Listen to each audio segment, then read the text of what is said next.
1880년 5월 영적인 아버지이자 문학의 폭군이었던 스승 귀스타브 플로베르가 갑작스럽게 세상을 떠났습니다. 스승의 죽음은 모파상의 가슴에 거대한 공백을 남겼지만 동시에 지난 10년 동안 짓눌려 있던 무서운 창작의 에너지를 해방시키는 방아쇠가 되었습니다. 스승이 사라진 1880년부터 1890년까지 모파상은 마치 누군가 뒤에서 채찍질을 하는 것처럼 미친 듯이 글을 쏟아냅니다. 단 10년이라는 시간 동안 무려 6편의 장편 소설과 300여 편의 단편을 출판한 것입니다. 이것은 한 명의 작가가 해냈다고는 믿기 힘든 거의 비인간적이고 폭발적인 생산력이었습니다. 그의 첫 성공작 비계덩어리 이후 파리의 모든 신문사와 출판사들이 그의 글을 얻기 위해 돈다발을 들고 싸웠습니다.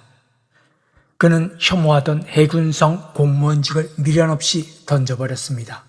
마지막 출근날 잿빛 책상을 바라보는 그에게 한 동료가 이제 무엇을 할 작정이냐고 묻자 그는 짧게 대답했습니다. 살아갈 거요. 그가 선택한 삶은 쾌락과 사치로 점철되어 있었습니다.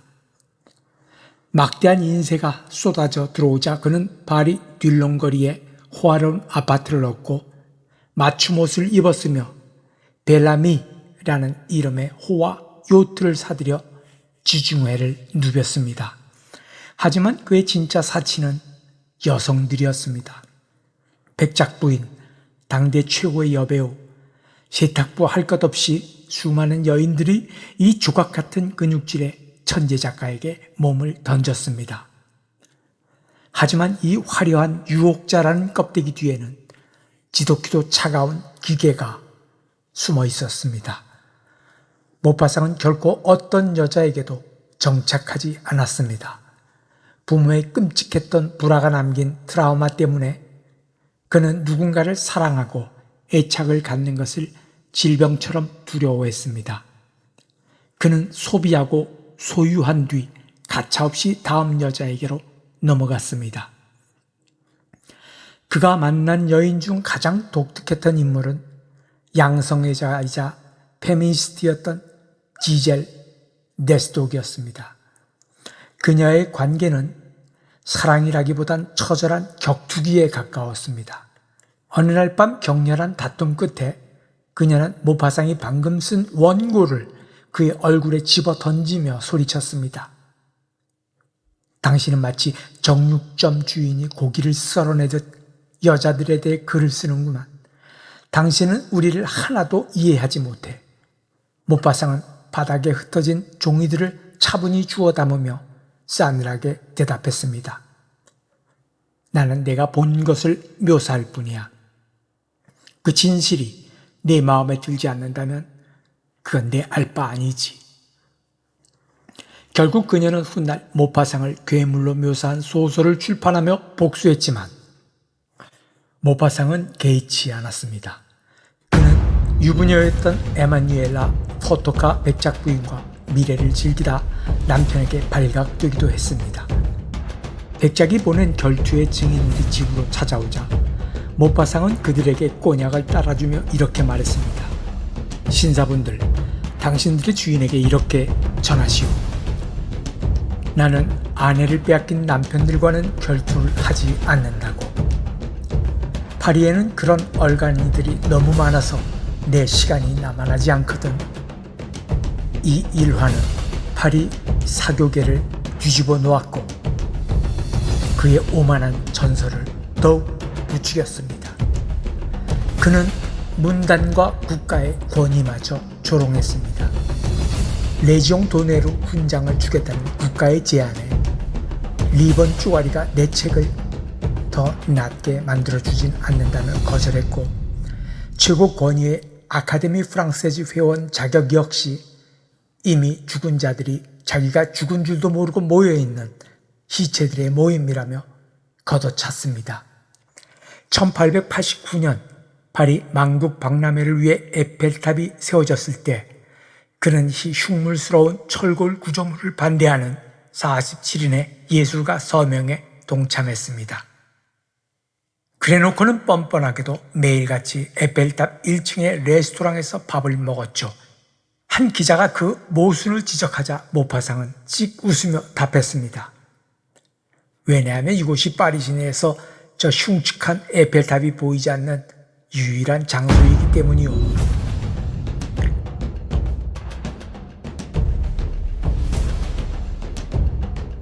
겉보기에 그는 세상의 모든 것을 가진 황제였습니다. 소설 여자의 일생과 벨라미는 엄청난 상업적 성공을 거두었습니다. 하지만 1890년을 기점으로 완벽해 보이던 그의 육체와 정신에 끔찍한 균열이 가기 시작합니다. 과거에 환호성을 지르며 환영했던 그 병, 매독이 마침내 그의 뇌와 신경계를 갉아먹기 시작한 것입니다. 견딜 수 없는 끔찍한 두통이 매일같이 그를 덮쳤고 오른쪽 눈의 시력은 거의 상실되어 갔습니다. 그는 이 고통을 잊기 위해 마취제인 에테르를 미친 듯이 들이마셨습니다. 의사들은 당장 글쓰기를 멈추고 쉬어야 한다고 경고했지만 그는 멈출 수 없었습니다. 그는 어느 날 창백하게 질린 얼굴로 자신의 비서에게 속삭였습니다. 나는 쉴 시간이 없어. 내 뒤에 누군가가 서 있거든. 내가 펜을 놓기만을 기다렸다가 내 자리를 빼앗으려는 놈이 계속 나를 지켜보고 있다고. 비서는 그저 피로 때문에 헛소리를 한다고 생각했습니다. 하지만 모파상은 비유를 한 것이 아니었습니다. 그는 진짜로 그것을 보고 있었습니다. 1885년의 어느 새벽, 서재에 앉아있던 그는 거울 속에 비친 자신의 모습을 봅니다. 하지만 그것은 거울 속의 반사체가 아니라 자신과 똑같이 생긴 도플갱어가 의자에 앉아 자신을 향해 그를 받아 적으라고 명령하는 환영이었습니다. 등 뒤에 느껴지는 시선, 방 안에 누군가가 숨을 쉬는 듯한 기척, 모파상은 자신의 이성을 파먹고 들어오는 이 미지의 괴물에게 오를라, 저편의 존재라는 이름을 붙여주었습니다. 그는 자신이 겪고 있는 이 끔찍한 환각을 그대로 원고지에 옮겨 적기 시작했습니다. 그것이 바로 1887년에 발표된 심리 스릴러의 걸작, 단편 오를라입니다. 독자들은 주인공이 보이지 않는 괴물에게 점차 지배당하며 미쳐가는 이 소설을 읽고 천재적인 상상력이라며 찬사를 보냈습니다. 그들은 자신들이 읽고 있는 것이 소설이 아니라 한 천재가 미쳐가는 과정을 쓴 끔찍한 임상 일기장이라는 사실을 꿈에도 몰랐습니다. 어느 날 한 백작 부인의 살롱에서 모파상이 오를라를 낭독했을 때 한 부인이 눈을 반짝이며 감탄했습니다. 작가님, 어쩌면 그렇게 보이지 않는 괴물을 실감나게 상상하셨나요? 모파상은 미동도 하지 않고 그녀를 쳐다보며 무표정하게 대답했습니다. 부인, 나는 아무것도 상상하지 않았습니다. 오를라는 실제합니다. 바로 지금 이 방 안에 당신의 등 뒤에 혹은 내 등 뒤에 서 있지요. 부인은 농담인 줄 알고 웃었지만 모파상에 떨리는 두 손과 초점 잃은 눈동자를 본 한 의사는 등골이 서늘해짐을 느꼈습니다. 그리고 1889년 모파상의 영혼을 완전히 무너뜨리는 결정적인 사건이 발생합니다. 자신과 똑같은 유전자를 가진 친동생 에르베가 매독 말기로 인한 전신마비와 광기 증세를 보이며 정신병원에 갇힌 것입니다. 모파상은 정신병원으로 동생을 찾아갔고 그곳에서 지옥을 보았습니다. 초점을 잃은 채 턱으로 침을 흘리고 허공을 향해 소리를 지르는 동생의 모습, 간호사는 조심스럽게 말했습니다. 환자분이 가끔 작가님의 이름을 부릅니다. 자기가 작가님이고 두 사람이 하나라고 소리칩니다. 모파상은 자신의 얼굴과 너무나도 닮은 그 일그러진 동생의 얼굴에서 불과 몇 년 뒤 자신에게 닥쳐올 참혹한 미래를 똑똑히 목격했습니다. 어머니 로르가 눈물을 흘리며 제발 일을 멈추라고 애원했지만 모파상은 듣지 않았습니다. 멈출 수 없어요, 어머니. 만약 내가 멈추면 그놈 오를라가 내 자리를 차지할 겁니다.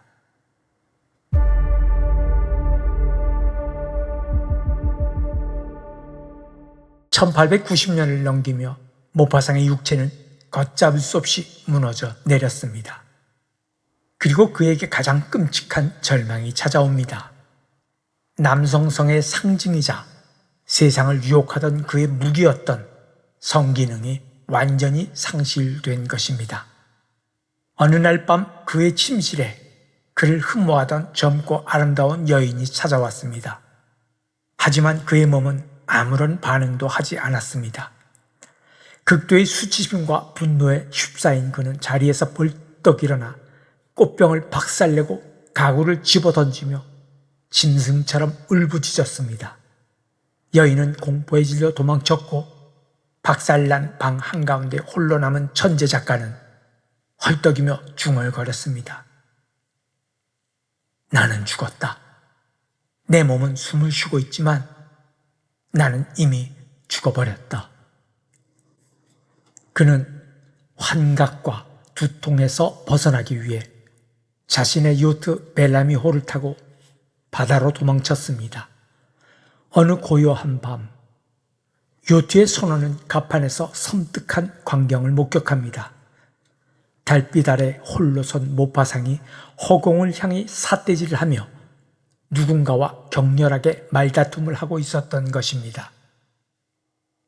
내 놈은 나를 가질 수 없어. 아직 안 돼. 아직 쓸 글이 남아있단 말이다. 그래, 조만간 내게 내어주지. 하지만 오늘 밤은 아니야. 1891년 겨울, 죽음을 직감한 그는 남부 깐네에 있는 빌라로 거처를 옮깁니다. 그의 곁에는 그를 헌신적으로 돌보던 하인 프랑스와 타사르만이 남아 있었습니다. 충직한 하인 타사르는 주인의 눈빛에 완전히 이성을 잃어가고 있음을 눈치채고 집안의 모든 날카로운 물건을 치우고 권총에서 몰래 실탄을 빼놓았습니다.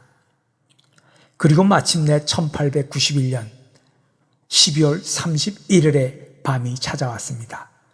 하인 타사르가 새해를 축하하기 위해 굴과 샴페인을 준비하며 물었습니다. 주인님, 친구분들을 초대할까요? 모파상은 텅 빈 눈으로 허공을 응시하며 대답했습니다. 친구? 나에게는 친구 따위 없네, 프랑스와. 오직 내가 소유했던 여자들과 내가 경멸했던 남자들 뿐이지. 자정이 지나고 1892년 1월 1일 새해가 밝은 새벽 2시, 침실에서 거대한 굉음이 들려왔습니다. 타사르가 문을 박살내고 뛰어들어갔을 때 모파상은 오른손에 권총을 쥐고 자신의 머리를 겨눈 채 서 있었습니다. 방아쇠를 당겼지만 하인이 미리 총알을 빼둔 탓에 빈 총소리만 울린 것입니다. 모파상은 멍하니 총을 바라보더니 귀괴하게 일그러진 미소를 지었습니다. 너마저 나를 배신했구나, 프랑스와. 하인이 말릴 틈도 없이 모파상은 책상 위에 있던 금속 면도칼을 집어들어 그대로 자신의 목을 그어버렸습니다. 피가 분수처럼 솟구쳤고 두 사람은 피투성이가 된 채 바닥을 나뒹굴었습니다. 하인의 필사적인 지혈 덕분에 가까스로 목숨은 건졌지만 바닥에 널브러진 모파상은 피를 흘리며 중얼거렸습니다. 보게나, 프랑스와, 나는 심지어 제대로 죽는 것조차 불가능한 사기꾼이야. 내 인생 전체가 사기극이었듯 내 죽음조차 실패한 총극이 되어버렸군.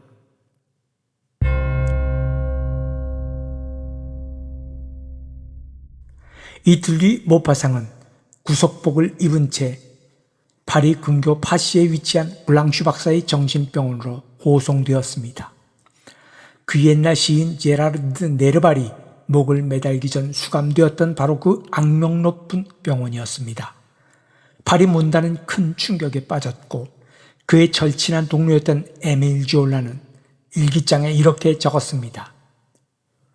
그는 10번의 삶을 단 한 번의 삶 속에 압축해서 불태웠다. 촛불은 다 타버렸고 이제 쟤만 남았다. 어머니 로르가 정신병원으로 아들을 찾아갔을 때 그녀를 맞이한 것은 문단의 황제가 아니었습니다. 헝클어진 머리에 초점을 잃은 눈으로 방구석에 웅크린 기괴한 짐승이었습니다. 내 아들아, 나를 알아보겠니? 어머니가 다가가려 하자 모파상은 비명을 지르며 벽으로 물러섰습니다. 어머니는 없어. 더 이상 아무것도 존재하지 않아. 오직 그놈이 모든 것을 앗아갔어. 병세는 급속도로 악화되었습니다. 비계 덩어리를 썼던 천주의 뇌는 흔적도 없이 녹아내렸습니다. 그는 환각에 시달리며 벽에 대고 소리를 질렀고 때로는 네 발로 바닥을 기어다니며 자신의 배설물을 핥기도 했습니다. 1892년 봄 에밀 졸라가 그를 면회하러 병원을 찾았습니다. 바닥을 기어다니던 모파상이 졸라를 발견하고 고개를 들었습니다. 두 개의 텅 빈 눈동자가 졸라를 쳐다보며 입에서 소름 끼치는 쇳소리가 새어나왔습니다. 나는 모파상이다. 하지만 이제 아무도 남지 않았어. 오를라가 다 먹어치워버렸지. 에밀 졸라는 그 자리에서 얼어붙은 채 눈물을 터뜨렸고 병실 밖으로 도망치듯 빠져나왔습니다. 졸라는 훗날 이렇게 고백했습니다. 나는 세상에서 가장 찬란했던 천재가 하나의 식물이 되어버린 것을 보았다. 그것은 내 평생 목격한 가장 끔찍한 지옥이었다. 1893년 7월 6일 후병 18개월 만에 모파상의 호흡이 점차 옅어지기 시작했습니다.